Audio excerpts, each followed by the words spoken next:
Wilson wants Caitlin Clark banned from the WNBA because nothing screams solution like removing the league's only reason anyone's watching.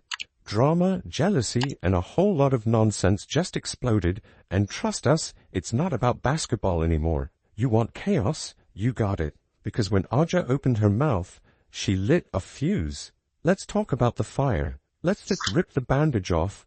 Aja Wilson, three-time MVP, cornerstone of the Las Vegas Aces, and human highlight reel, has officially decided that Caitlin Clark is a problem, not because she's bad, not because she's controversial, but because she's too popular, and in a league desperate for relevance, that somehow makes her dangerous. Aja didn't just throw shade, she opened a whole umbrella factory, publicly venting that Caitlin Clark's rise is built on one thing, being white. Forget the record-shattering performances. Forget the three-point bombs from downtown Des Moines. Forget the generational hype. According to Aja, Caitlin's success isn't about talent, it's about optics.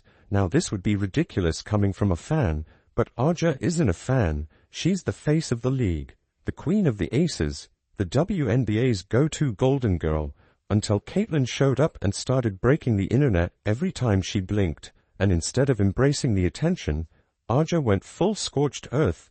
She didn't just question the media, she questioned the league, she questioned the fans, she questioned everything about the current WNBA spotlight, and decided that the logical next step would be to ban Caitlin Clark. Yes, you heard that right. Ban.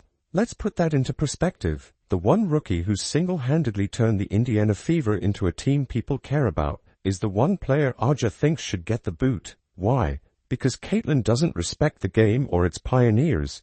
Okay, let's pause for a second. Respect the game? Caitlin Clark literally revived it. She dragged college women's basketball out of the shadows and into sold-out arenas. She made Iowa games must-see TV.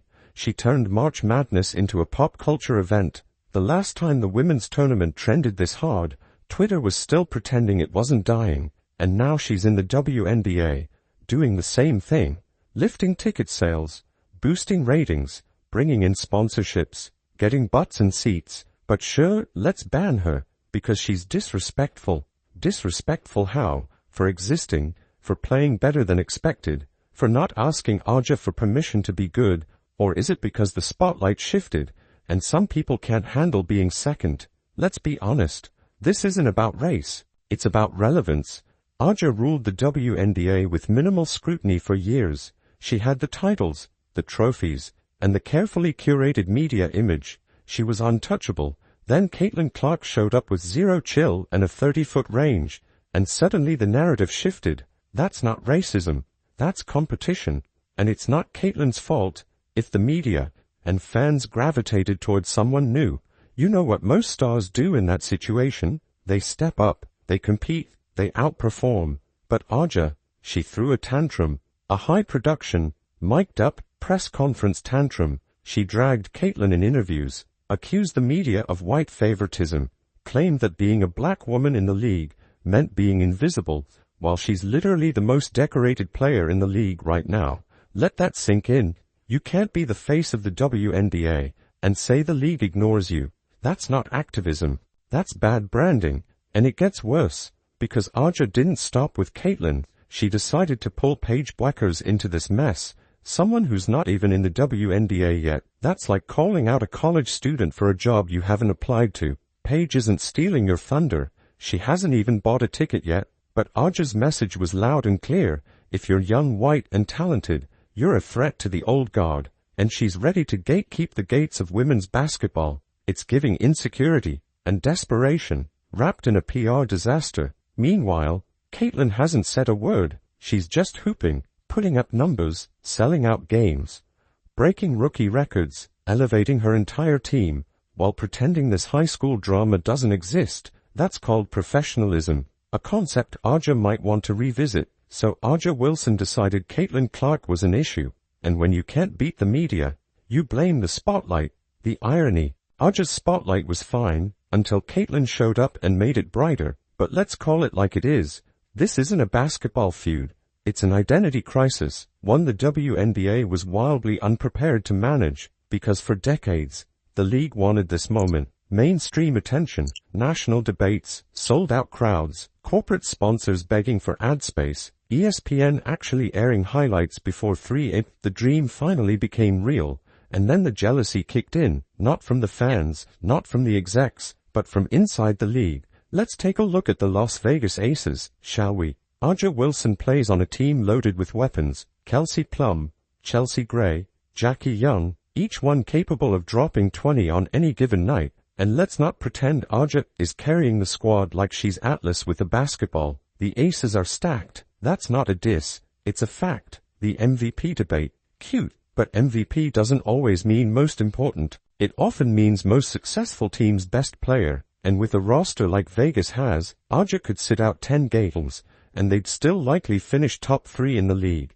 Meanwhile, Caitlin Clark's Fever squad needs her to literally exist, just to function. You want value? Let's talk about that. The Indiana Fever were irrelevant, practically buried. NBA purgatory. Caitlin gets drafted, and suddenly they're must-watch TV. Season tickets sell out. Jersey sales spike. Social media engagement explodes. ESPN bumps actual NBA coverage to get her highlights on screen. That's not hype. That's history. She walks into the league and becomes the storyline overnight, not because of marketing manipulation, not because of race, but because she's different. She's got range, flash, attitude and presence. She pulls up from 30 feet like she's ordering takeout. She talks trash and backs it up. She dares to play like a star and act like one too. And here's the twist that's making the vets uncomfortable.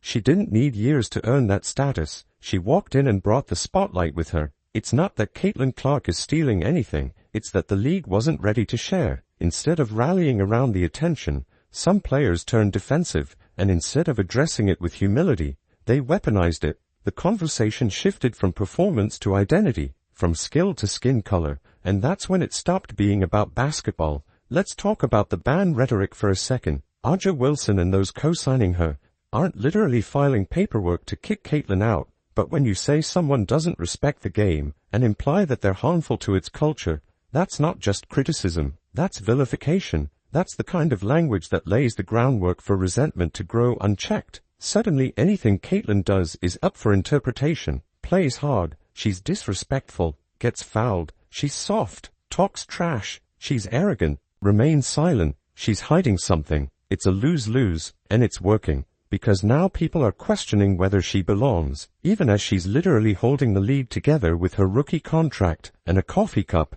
And meanwhile, you've got seasoned stars, some of whom have never once packed an arena, complaining about her presence like she's the problem. You can't cry about visibility and complain when the cameras show up. You can't say, nobody watches our games, then rage quit the moment someone gives them a reason to. But maybe the league doesn't want a reason. Maybe the league wants control. Caitlin Clark is box office, but she's also unpredictable. She's not corporate slick. She's not playing it safe. And that scares the hell out of people who've been used to running the show unchecked. Let's not forget, this isn't a Caitlin problem. It's a WNBA problem. The same league that finally got a taste of national attention immediately panicked and tried to regulate it. Players are talking about racism more than rivalries. Social media is filled with more callouts than highlights, and executives are being asked to pick sides when they should be celebrating both. Because yes, Ajawilson is phenomenal. No one's arguing that. Her game speaks for itself.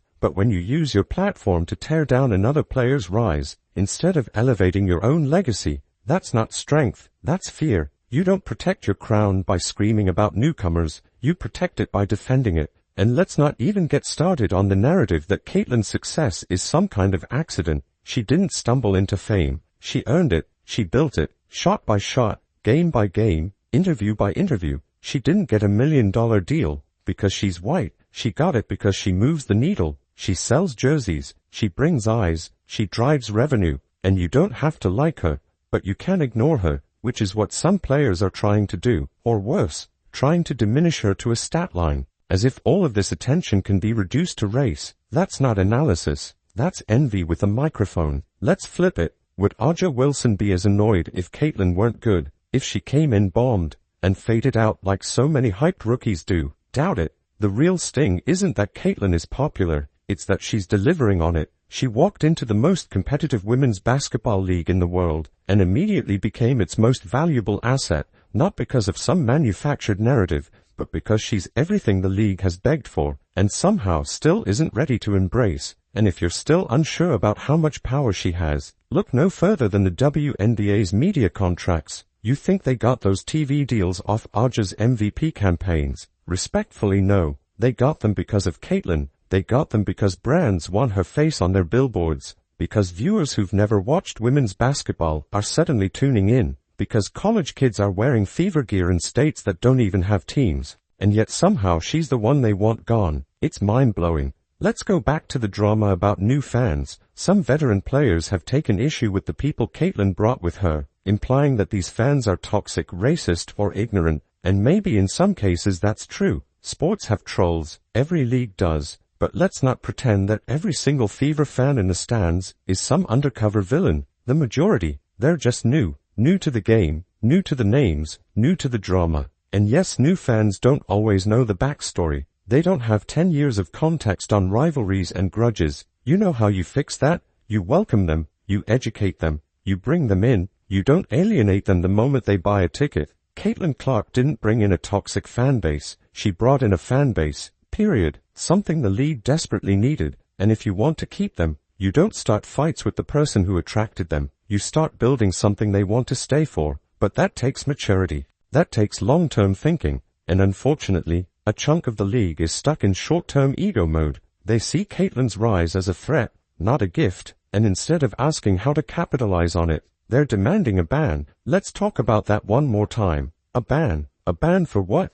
Being good at her job, for raising the salary cap, for putting money in her haters' pockets. You think State Farm is buying ad slots because Ajawilson threw a fit on a podcast? No. They're showing up because Caitlin Clark is selling the WNBA like nobody ever has. And here's the truth that hurts. Aja's legacy will always be linked to how she handled Caitlin's rise, not just what she did on the court, but how she reacted off it. And right now, it's not looking great, because instead of being a mentor, a rival, or even a gracious competitor, she chose the messy route, the insecure route, the one where she paints herself as a victim of a system that up until recently treated her like royalty. That's not empowerment, that's entitlement with a side of PR disaster. And meanwhile, Caitlin still hasn't said a word.